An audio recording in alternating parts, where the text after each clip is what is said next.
saat itu lagi nggak bisa keluar-keluar ya, Bang. Batas kan. Lalu Bang, yang kedua, apa langkah Abang dalam melakukan penanganan terhadap COVID-19 jika sudah pernah terkena? Jaga kebersihan dulu ya, pakai masker. Dia Bang pakai masker, Ya, terus kebersihan. jaga kebersihan. Baru yang ketiga, bagaimana cara Abang menghadapi masa-masa pas pandemi ini? Ya, mana sabar, gue yang lagi, udah belum. Abang tetap buat pekerjaan lain atau? Ya tetap bocor, kerja juga. Tapi di saat itu nggak terlalu ramai ya, Bang? Iya. Lalu selanjutnya Bang, menurut Abang apa masalah yang terjadi di masyarakat sekitar, terutama masyarakat sekitar Abang? Ya, Ada masalah apa gitu, entah perampok bertambah karena kekurangan ekonomi atau adanya kurang interaksi antara tetangga gitu Bang? ya pasti juga tuh. Interaksi kurang kan? Interaksi sama orang lain berkurang ya, gitu. tetangga kan? Saling mengurungi di rumah kan? Membatasi ke rumah kan? Kak, sebelumnya saya ingin bertanya Bang, Kakak bisa perkenalkan umur, nama dan aktivitas Kakak? Perkenalkan, nama saya Siva Nabila. Saya 20 tahun. Kebetulan saya baru bekerja ya, tapi berniaga. Jadi Jualan itu. Ya, makasih. Sekarang ini saya ingin bertanya Kak tentang COVID-19. Yang pertama saya ingin bertanya, apa dampak dari adanya COVID, terutama bagi pekerjaan Kakak? bagi dagangan saya, dampak COVID ini sebenarnya bukan hanya di dagangan saya aja, mungkin di semua pekerjaan itu membuat adanya penurunan ya. Pertama dari jual beli jadi turun yang biasanya kita ramai jadi sepi.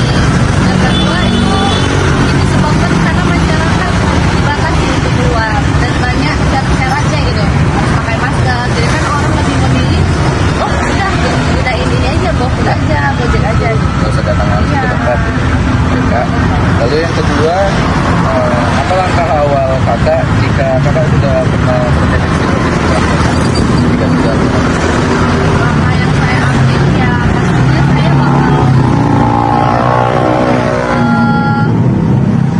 mengurung diri dulu sebenarnya di rumah. Karena kan kalau saya berniaga, saya pegang dampaknya ke masyarakat aja Ya, juga. bisa keluar ke Iya. orang lain. Dan jadi Kakak memilih untuk diri dulu. Iya, sampai betul. sembuh. Di apa itu mengurung diri lah di rumah Iya. sampai sembuh. Lalu yang ketiga, bagaimana cara Kakak untuk menghadapi masa pandemi? Ya, cara yang saya hadapi kemungkinan cuman ini ya, sangat kecil saat ini. Paling cuman bisa berdoa, berharap gitu. Semoga COVID kemarin itu cepat selesai. Kakak menghadapinya itu sekalian mengurangi interaksi dengan orang lain, itu juga kan? Atau sekalian menjaga kebersihan gitu. Ya, itu udah pasti kalau kebersihan itu dilakukan setiap hari ya, karena kita kan berdagang. Jadi nggak harus tunggu COVID dulu, harus dijaga, apalagi di area perdagangan kita. Lalu menurut Kakak, apa masalah yang terjadi di masyarakat sekitar Kakak saat ada pandemi? Kalau di masyarakat ya pastinya semuanya sama gitu. Kalau misalnya ada kejadian sedikit yang aneh, pasti dibilang COVID. Covid. Iya, kalau batu Dituduh sedikit gitu. ya dibilang Covid. COVID. Apapun sakitnya pasti Covid. dibilang COVID. Jadi interaksi sesama orang juga berkurang Iya, karena terbatas. terbatas ya. Iya. Itu aja Kak yang ingin kami tanyakan. Terima kasih ya Kak atas Iya, waktunya. Baik Bang, selamat sore. Di sini kami ingin melakukan wawancara tentang dampak COVID-19 kemarin Bang. Sebelumnya bisa perkenalkan nama, umur, dan pekerjaan Abang? Nama Martin, umur 23 tahun. Kerjaan saat ini ya dagang minuman gini lah. Oh, pedagang ya Bang. Sini saya ingin bertanya Bang, yang pertama dampak dari adanya COVID terutama pekerjaan Abang ini apa ya Bang? Dampak COVID ke pekerjaan.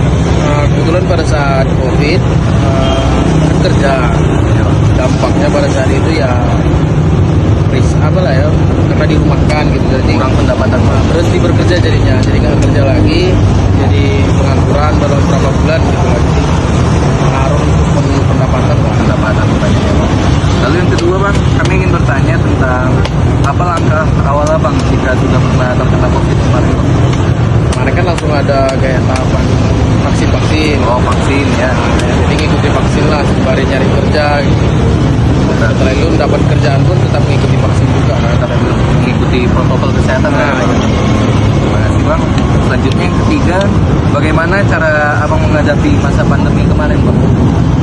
Kebetulan dalam sisi finansial ya, kemarin kan masih ada tabungan, jadi lebih berhemat gitu. Kalau karena kebetulan pernah lockdown kan, nggak bisa ngapa-ngapain. Ya, untuk kebutuhan ya pakai tabungan lah, sembari ada pendapatan lagi. Nanti Abang sembari cari pendapatan, Abang menggunakan uang tabungan Abang dulu Bang. Baik Bang, yang terakhir, menurut Abang masalah apa yang ada di masyarakat sekitar Abang gitu Bang saat adanya pandemi? Yang kebanyakan apa ya, mengenai pekerjaan sih, kebanyakan di Banyak PHK Bang. banyak di PHK di rumah Kalau kan.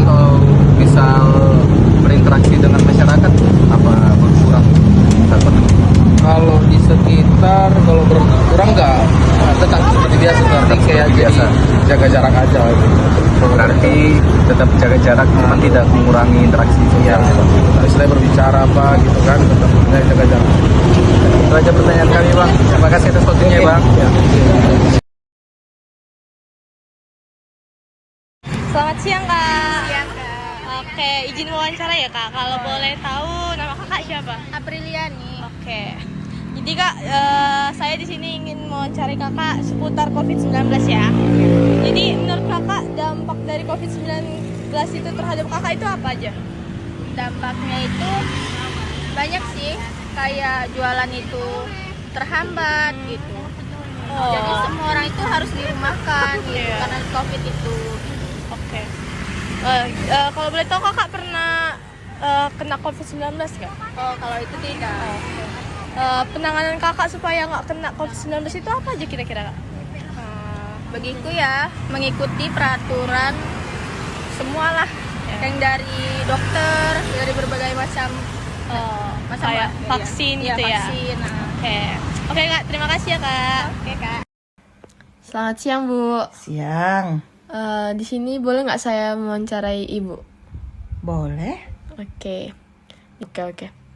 Saya lihat sih ada lah dampak negatif, dan yang dampak negatifnya itu karena orang-orang pada semua itu kan takut keluar rumah, jadi mereka merasa kayak seperti di karantina gitulah. Tapi dari segi positifnya kan saya memiliki usaha menjahit. Iya, jadi di saat itu kita juga di samping kita karantina, tapi kita mempunyai kegiatan di dalam, yaitu menjahit masker. Oh, gitu ya Bu. Iya. Oke, pertanyaan kedua, kira-kira Ibu pernah nggak merasain terkena COVID-19? Di saat COVID-19 itu ya puji Tuhan kita sekeluarga tidak terkena. Ya karena kita ya memang sungguh-sungguh betul-betul di karantina gitu di keluarga gitu. Tidak boleh keluar, ya mencuci tangan gitu, menjaga kebersihan. Jadi ya puji Tuhan sampai selesainya COVID-19 kita tidak ada yang terkena dari keluarga kita.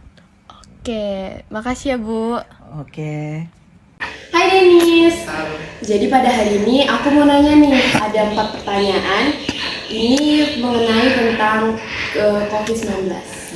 Jadi yang pertama, apa dampak dari adanya COVID-19 bagi kamu, terutama dalam masa pendidikan dan mobilitas? Kalau masalah pendidikan, adanya kekurangan dalam berkomunikasi dengan teman di sekolah, dan juga bisa dibilang mode pembelajarannya itu semakin berkurang. Jadi persaingan atau pembicaraan secara berlangsung itu makin berkurang gitu. Oke. Terus kalau soal mobilitas? Dampak mobilitasnya bagi saya juga, yang awalnya saya bermain di komplek dengan teman-teman saya menjadi tidak ada hubungan bermain gitu, Kak.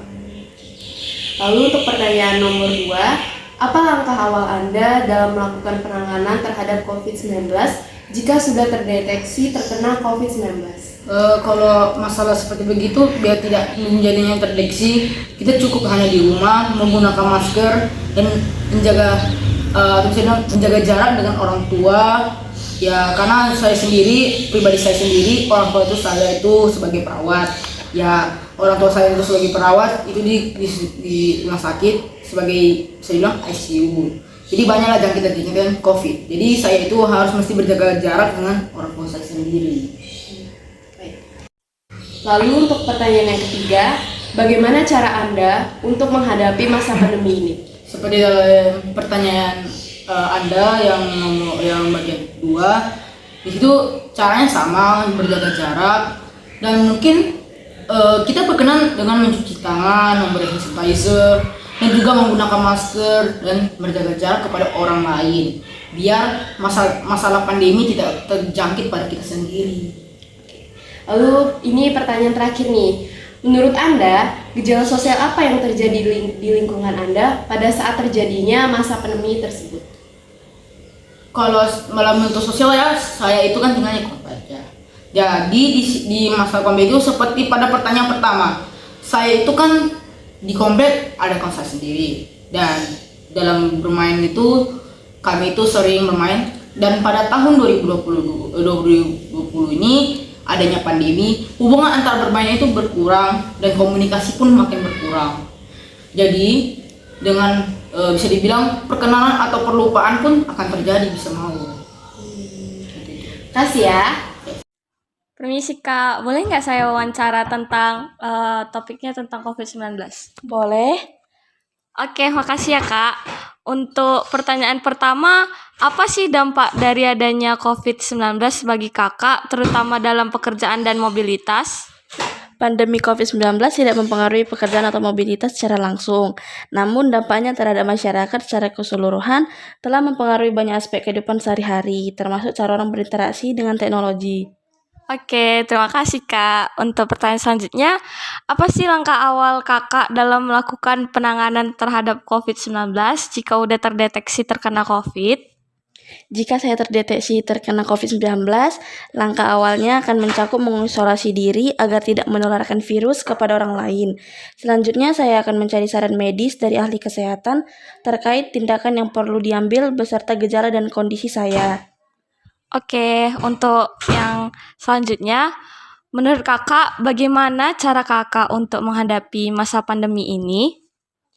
Yang pertama, membatasi jumlah orang yang terinfeksi virus.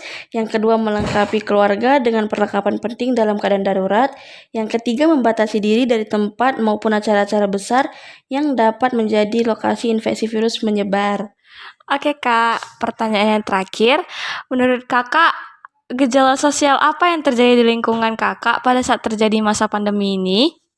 Selama masa pandemi, beberapa gejala sosial yang terjadi di lingkungan saya termasuk isolasi sosial, meningkatnya tingkat kecemasan dan depresi, peningkatan penggunaan media sosial sebagai sarana interaksi, serta meningkatnya kesadaran akan pentingnya kesehatan mental.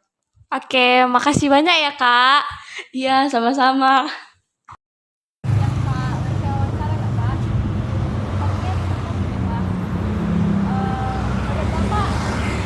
Apa sih dampak dari adanya COVID-19 bagi Bapak, terutama dalam pekerjaan Bapak sama media sosial?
mobilitas.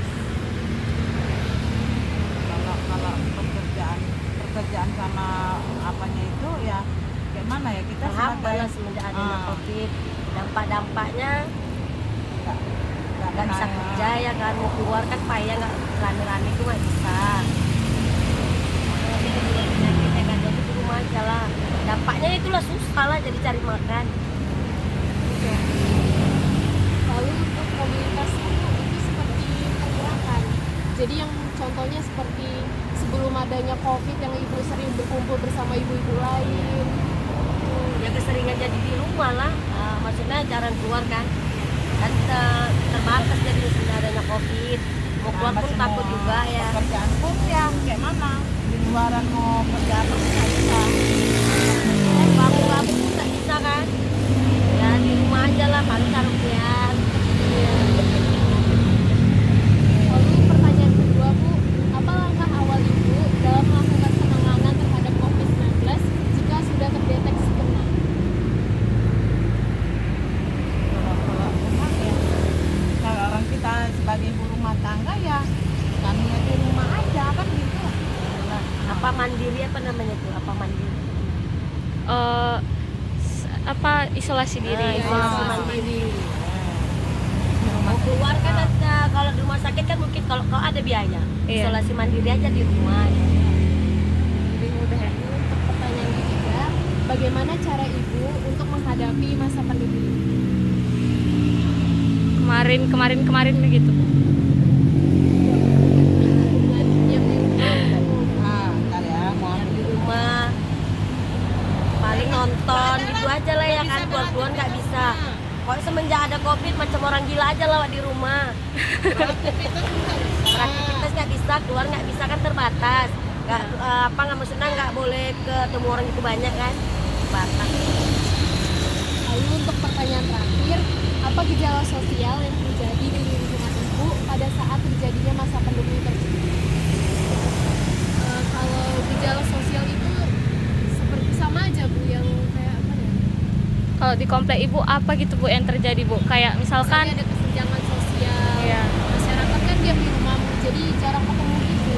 iya, dia kayak ibu ada juga mungkin yang jualan sama kayak ibu kan, tapi jadi sepi gitu Bu. Kalau di sekitar komplek ibu gitu, apa aja Bu yang terjadi?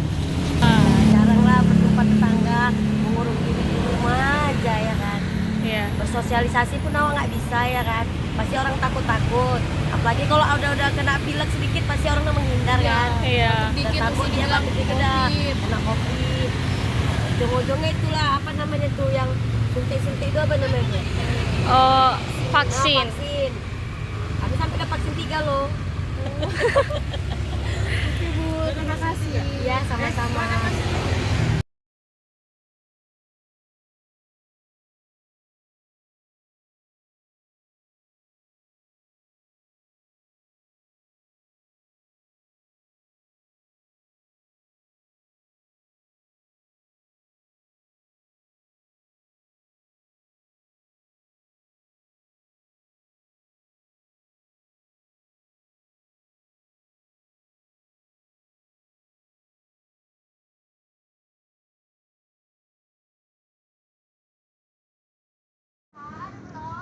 Jadi di sini Pak, pertanyaan yang pertama itu apa dampak dari adanya COVID-19 bagian Bapak terutama dalam pekerjaan dan mobilitas? Kalau untuk dampaknya kan kita usaha nih, dampaknya pengurangan ada penurunan penjualan kemarin. Ya. Makasih Pak. Oke, yang kedua, apa langkah awal Bapak dalam melakukan penanganan terhadap COVID-19 jika sudah terdeteksi karena COVID-19 Pak? Ya, langkah awalnya kita melakukan pengurangan pengeluaran kan gitu, kita antisipasi pengeluaran yang tidak begitu penting kita hilangkan gitu. Oke. Sekarang pertanyaan ketiga, bagaimana cara Bapak untuk menghadapi masa pandemi pada waktu itu? Caranya ya mana ya, jalani aja terus kemarin gitu, bersabar. Masih bekerja pada waktu itu Pak? Masih. Yang yang terakhir, menurut Bapak gejala sosial apa yang terjadi di lingkungan Bapak pada saat Boleh saya terjadinya masa wawancarai pandemi sebentar? tersebut? Selamat siang. Iya. Ada apa? Wawancara apa ini, Kristi? Paling Wawancara tentang COVID, Bi, untuk contohnya apa beberapa gitu? tahun sebelumnya. Oh, contohnya gejala sosial itu cara bersosialisasi kepada orang lain, Pak. Oh, ya jaga jarak, Boleh saya tanya langsung, Bi? terus mengurangi kerumunan Bisa. kan. Oh, oke, terima kasih. Terima kasih Pak ya, Pak. Oke. Untuk yang pertanyaan pertama, menurut Bibi, apa dampak dari adanya COVID-19 bagi Bibi, terutama dalam pekerjaan dan mobilitas Bibi, misalkan kehidupan Bibi di lingkungan sekitar Bibi? Oh, dampaknya luar biasa, banyak sekali dampaknya. Kebetulan Bibi kan seorang guru. Pertama ya dalam proses kegiatan belajar harus diganti dengan tatap muka dengan melalui Zoom. Ya otomatis untuk pencapaian tujuannya minim gitu. Aturnya dapat 70% hanya 20%. Kadang masalah dari karena nggak semua anak punya handphone, jadi susah juga. Iya. Jadi terakhir mengatasinya terpaksalah ya seminggu sekali ngasih bahan ke sekolah supaya bisa mereka ambil. Jadi yang repot jadi gurunya juga gitu. Oke, Bi. Jadi masalah sosial tentang ya paling luar biasa kalau mau pesta gimana itu susah. Iya. Sementara kita bermasyarakat tapi kita nggak boleh jumpa. Iya, sosial ya, Bi ya. Sosial ya luar biasa, jadi tergendala semua sosial. Iya. Mau belanja aja susah gimana, takut. Oh iya. Mau belanja kayak mana?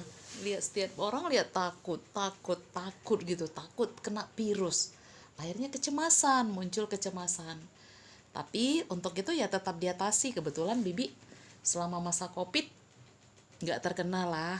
Ya, Belum pernah amin. terkena. Ya. Belum pernah terkena walaupun pernah berteman sama yang terpapar dengan COVID Oh, juga enggak kena. Nggak Kenapa? Karena tetap pakai protokol kesehatan prokes, iya. dan menjaga kesehatan. Menjaga konsumsi makanan, sayuran itu. Jadi ya begitulah. Memang banyak yang tergendala. Oke, Bi. Tapi ya bersyukur bisa dilalui. Ya pengalamannya sih banyak sih. Akhirnya kita bisa menggunakan media sosial untuk belajar. Iya. Banyak menggunakan media sosial. Tapi yang salah kaprah jangan muridnya juga salah gunakan medianya jadi tempat yang lain gitu ya kan. Iya, Bi. Segi positifnya kalau digunakan handphone positif ya bagus lah. Ada juga semakin banyak ilmu-ilmu yang kita tahu dari media ini gitu. Iya. Jadi harapannya supaya siswa juga tetap dapat menggunakan Media media sosial dengan yang efektif, yang berguna. Apa yang mau ditaruh di handphone tuh yang berguna gitu. Yang berguna demi masa depan, harus aktif, kreatif dan inovatif gitu lah. Oke, Bi. Harus kreatif, inovatif juga ya, Bi. Kreatif harus. Jadi yang digunakan di situ handphone tuh gunanya ilmu apa yang saya bawa. Jangan situ handphone jangan digunakan hanya untuk hey, hello, apa kabar? Say hello nggak ada gunanya. Oke. Tetap positif aja tentang ilmu. Mungkin ada satu ilmu yang kita tahu kita paparkan. Iya. Nah, itu jadi kreatif, inovatif dia. Oke. Untuk yang selanjutnya mungkin udah terjawab tadi kan, Bi, untuk langkah awal Bibi dalam melakukan dalam penanganan terhadap COVID-19 jika Bibi udah terdeteksi itu. Gimana menurut Bibi cara-cara tanggapan Bibi? Cara-caranya memang Bibi belum pernah ya, tapi kalau gejalanya kebetulan di rumah itu disiapkan selalu semua sesuai dengan bagaimana prosedur ya, tetap dilakukan ya, cuci tangan tetap di depan rumah itu ada cuci tangan, wastafel disiapkan, keluar ya tetap pakai masker, jaga jarak tetap dilakukan, tapi dibalik itu semua doa juga lah ya, karena puji Tuhan kalau berteman sama COVID tapi nggak terkena. Iya. Ya, itu yang luar biasanya. Imun dan tahan. Kenapa? Imun kita udah itu ya kita tetap jaga kebersihan lah, tetap jaga semuanya, jaga jarak. Makanan yang mendukung bagaimana supaya virus itu nggak bisa berkembang. Iya. Ya itulah pengalaman Bibi masalah COVID, tapi puji Tuhan COVID-nya sudah habis. Iya. Udah bebas lagi, tapi Udah jangan tetap normal. juga ya menjaga kesehatan. Jangan COVID-nya sudah pergi kita nggak jaga kesehatan lagi. Iya. Ya itu apalagi itu yang bisa Bibi sampaikan. Oke, yang ketiga nih, menurut Bibi, cara Bibi untuk menghadapi masa pandemi dulu itu gimana, Bi? Kalau susahnya berinteraksi gitu, Bi. Oh, susahnya berinteraksi, susah ketemu dengan orang teman sakit, kita takut. Iya, skeptis ya, Bi ya. Iya gitu, jadi teman sakit nggak bisa dikunjungi, sosial jadi nggak bisa jalan. Nggak bisa jalan, jadi kayak minim interaksi secara langsung lah ya, Bi ya. Nggak ada lagi interaksi langsung, hanya say hello, apa kabar, sehat, sakit, hanya gitu aja tuh. Nggak ada sentuhan kan, nggak bisa. Jadi itulah, nggak ada lagi kontak langsung, nggak ada hanya menggunakan media kan. Atau jaga jarak. Kalau datang pun tamu jaga jarak, terpaksa di luar berapa meter kan. Iya. Ini semua karena COVID ya, Bi ya. Karena COVID, untuk saling menjaga gitu, jaga jarak. Iya, Bi. Untuk yang terakhir, menurut Bibi, gejala sosial apa yang terjadi di lingkungan sekitar Bibi selama masa COVID? Oh, gejala sosial berarti hidup bermasyarakat. Ya biasa ada gotong royong, nggak ada lagi gotong royong. Iya. Takut. Apalagi dalam Sosial, dalam beribadah aja kita nggak bisa kumpul. Iya, beribadah. Beribadah aja gereja nggak bisa, gereja tutup. Kayak mana? Terpaksa ibadahnya di rumah. Inilah sosial kan. Ke religi kita, keagamaan kita, ya iman kita ya tetap kita tumbuhkannya dengan ya rumah itu adalah gereja, rumah itu adalah tempat ibadah, ya itulah yang paling biasa ibadah minggu kita bisa gereja. Ini tidak. Itu Ditutup, yang paling gereja aja tutup ya kan? Iya. Begitu Oke, lah. Bi. Makasih ya, Bi, atas kesempatannya Bibi berikan waktu sementara untuk wawancaranya, Bibi. Oke, nggak apa-apa walaupun sudah berlalu, tapi mudah-mudahan menjadi ingatan pembelajaran bagi kita untuk tetap menjaga kesehatan, jangan ceroboh, tetap menjaga kesehatan supaya tetap tubuh sehat segar. Jadi kalau tubuh sehat, belajar bisa semangat, cita-cita bisa tercapai. Jadi harapannya siswa itu menjaga kesehatan, pola makan, pola pikir, pola tidur, jangan banyak menggunakan pola handphone. Katanya handphone tuh 8 jam satu hari katanya siswa, mudah-mudahan kita tidak. Amin. Makasih ya, Bi. Oke, sama-sama. Jadi Bu, di sini pertanyaan pertama itu, apa dampak dari adanya COVID-19 bagi Ibu, terutama dalam pekerjaan dan mobilitas? Dampaknya ya pekerjaannya semakin berkurang, terus nggak bisa kemana-mana, semuanya dilakukan dari rumah, jadi berubah total. Oke, yang kedua, apa langkah awal Ibu dalam melakukan penanganan terhadap COVID-19 jika sudah terdeteksi terkena COVID-19? Langkah awalnya ya paling utama ya melapor ke tim pihak rumah sakit atau tim kesehatan dan tidak keluar rumah supaya yang lain tidak terkena. Oke, yang ketiga, bagaimana cara Ibu untuk menghadapi masa pandemi pada waktu itu? Tetap tenang, mengikuti peraturan pemerintah, dan kalau bila ada yang terjangkit gejala segera melapor ke pihak terkait. Pokoknya tetap tenang aja dan jaga kesehatan. Menurut Ibu, gejala sosial apa yang terjadi di lingkungan Ibu pada saat terjadinya pada masa pandemi tersebut? Gejala sosialnya ya nggak bisa ketemu dengan saudara, nggak bisa salaman dengan siapapun, kita hanya bisa di rumah aja, jadi tidak bisa bersosialisasi dengan siapapun di lingkungan kita hanya di rumah bersama dengan keluarga. Menurut Bapak, apa dampak dari adanya COVID-19 bagi Bapak, terutama dalam pekerjaan dan mobilitas Bapak? Sebenarnya sulit. Sulit ya. Yang kedua, apa langkah awal Bapak dalam melakukan penanganan COVID-19 jika sudah terdeteksi terkena COVID-19? Nah, itu ya disuntik lah. Mengambil vaksin gitu Pak? Oh. Yang ketiga itu bagaimana cara Bapak untuk menghadapi masa pandemi pada waktu itu Pak? Iya, kiranya jaga jarak gitu Pak sama orang. Jaga jarak lah, pakai masker. Yang terakhir, menurut Bapak, gejala sosial apa yang terjadi di lingkungan Bapak pada saat terjadinya masa pandemi tersebut? Ya banyak yang sakit, pilek. Menjauhi kerumunan gitu Pak? Ada yang pada parah mesruh. Oh, oke. Yang jaga jarak lah. Pokoknya jaga jarak ya Pak? Oke. Pakai masker. Oh ya, oke makasih ya Pak. Oke.